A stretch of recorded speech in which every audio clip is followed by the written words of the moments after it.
Back to the Future wasn't really trying to be a great sci-fi film. It was intended to be a teenage screwball comedy that just happened to use time travel as the twist on that formula. I need your help. I have to ask Lorraine out, but I don't know how to do it. And along the way, it also offered, maybe accidentally, commentary on the idea of romanticizing the past. We're talking all about it this week in Kaden's Movie Club. Spoilers ahead, so if you haven't seen it, beat it. All time travel movies have to deal with the same issue. Because time travel doesn't exist, there are no real rules as to how it works. If you were to travel back in time and change something in the past, does it change the future? If you travel to the past, that past becomes your future. And your former present becomes the past, which can't now be changed by your new future.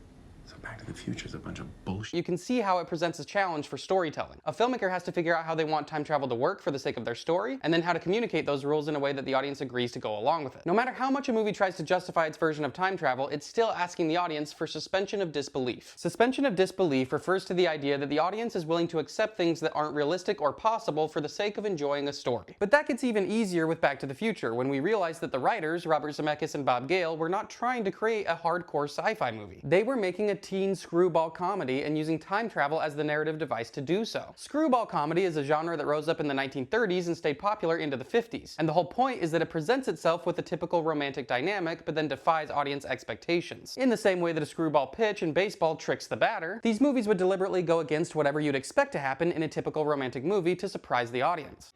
Let's play a game. Oh? I'll put my hand over my eyes and then you go away. Mm-hmm. See? Then I'll count to 10 and when I take my hand down, you will be gone. In Back to the Future, the filmmakers used time travel to create a new twist. What if you actually don't want the guy and girl to get together? What if that's actually the worst possible outcome?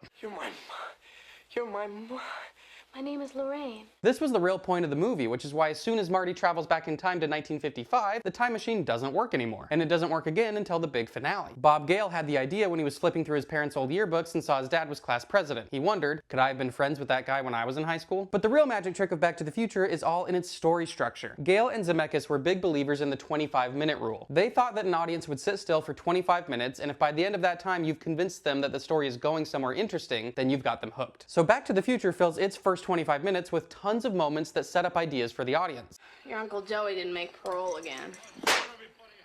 They seem like random details, but they all come back in a way that's rewarding to the audience. So you're my Uncle Joey. Better get used to these bars, kid. But once we as an audience realize the game that's happening, we're happy to play along. We start to anticipate these moments, and when they pay off, it's extremely satisfying. So this is the setup. Dr. Emmett Brown has invented time travel. What makes it possible? The flux capacitor. Do we need to know exactly how the flux capacitor works for this story to work? No. We just need to know what it allows you to do. Say you want to see the signing of the Declaration of Independence. And that it's powered by plutonium, which Doc Brown has stolen from these guys. The Libyans! Doc Brown is assassinated, and to save his own life, Marty escapes into the time machine, which just happens to be a DeLorean. He accidentally hits 88 miles per hour, which triggers the flux capacitor, and he ends up in the last date that Doc Brown put in, which is November 5th, 1955, the day he invented time travel. The problem is that Doc didn't have time to put more plutonium in, so Marty is now stuck here. He goes looking for the 1955 version of Doc, but encounters his own father as a teenager. This results in a disastrous chain of events where Marty is struck by his grandfather's car instead of George. Dad! And because this is when Lorraine and George were supposed to meet, Like the way I met your father. That was so stupid. Grandpa hit him with the car. this threatens Marty's entire existence. Let me see that photograph again of your brother. His head's gone. It's like it's been erased. Erased from existence. To make matters worse, because Lorraine has no idea who Marty really is, she just assumes he's a cute boy named Calvin Klein. Why do you keep calling me Calvin? Well, that is your name, isn't it? Calvin Klein? It's written all over your underwear. So she develops a crush on him instead of George. Both the tension and comedy of the story revolves around dramatic irony. This is when the audience knows something that the characters in the story don't. Most of the characters in the story have no idea that Marty is from 1985, so the audience gets to enjoy moments that not only highlight the difficulty of Marty's situation, but also make jokes about how much of a difference 30 years can make. Hey, I've seen this one. This is a classic. What do you mean you've seen this? It's brand new. But the dramatic irony also works to enhance the main tension. We squirm every single time Marty does something to try and make Lorraine fall in love with George. Your destiny. How much money you got on you? Well, how much you want, Biff? And it ends up just making Lorraine like Marty more. Calvin Klein. Oh my God, it's a dream. And this is how Back to the Future continues to stick to the screwball genre, because every time you think a problem is solved, Of course, the Enchantment Under the Sea dance. They're supposed to go to this. it actually just creates another problem. If you'd asked me to the Enchantment Under the Sea dance on Saturday. But because the audience knows about that game of setup and payoff, these setbacks aren't annoying or frustrating. Instead, it feels like a puzzle the audience gets to solve alongside the characters. They can't dance. If they can't dance, they can't kiss. If they can't kiss, they can't fall in love, and I'm history. Hey man, the dance is over. Unless you know somebody else that can play the guitar.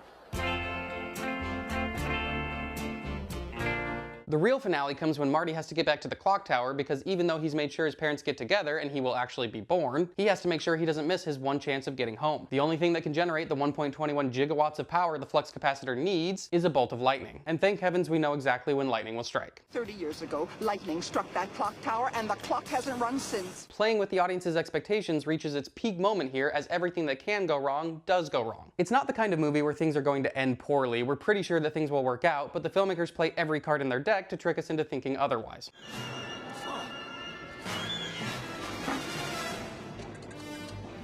Which only makes it all the more satisfying when things work out at the last second.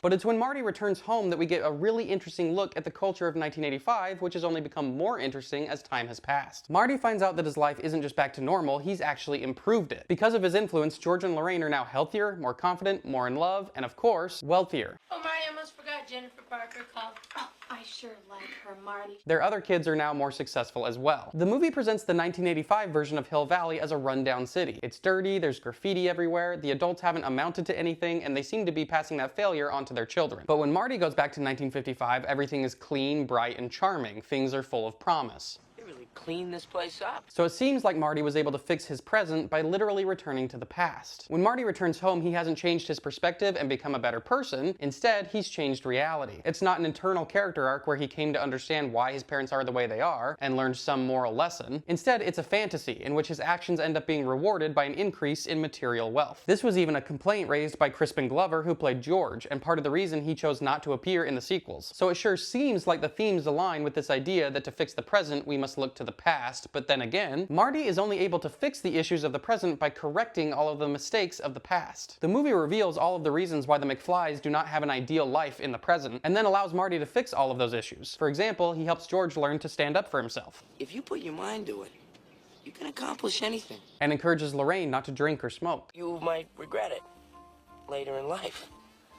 Don't be such a square. And he's constantly using cultural elements from the future to solve problems, like skateboarding to escape Biff, rock and roll to save the dance, or Star Wars and Star Trek to save his parents' marriage. Darth Vader came down from planet Vulcan and told me that if I didn't take Lorraine out, that he'd melt my brain. So maybe there's some elements here acknowledging the error in looking at the past with rose-tinted glasses. Maybe the fantasy is not that things used to be better, but that we could learn from the past to make things better in the future. Zemeckis has stated that he believed the ending was perfect for the time, but he would probably do things differently if he made it now. Regardless of what they intended at the time, traveling into the future has given us new ways to look at the story and the way it compared the past to the present. And Back to the Future has stood the test of time as an all-time classic thanks to its clever combination of setup and payoff, dramatic irony, and a new take on the screwball comedy. The way all of those elements are implemented into a near perfect story structure makes it hard not to be entertained. And next week we're going to take a look at a movie that uses time travel not to compare two generations of people, but to look at how the same person might change across generations of time.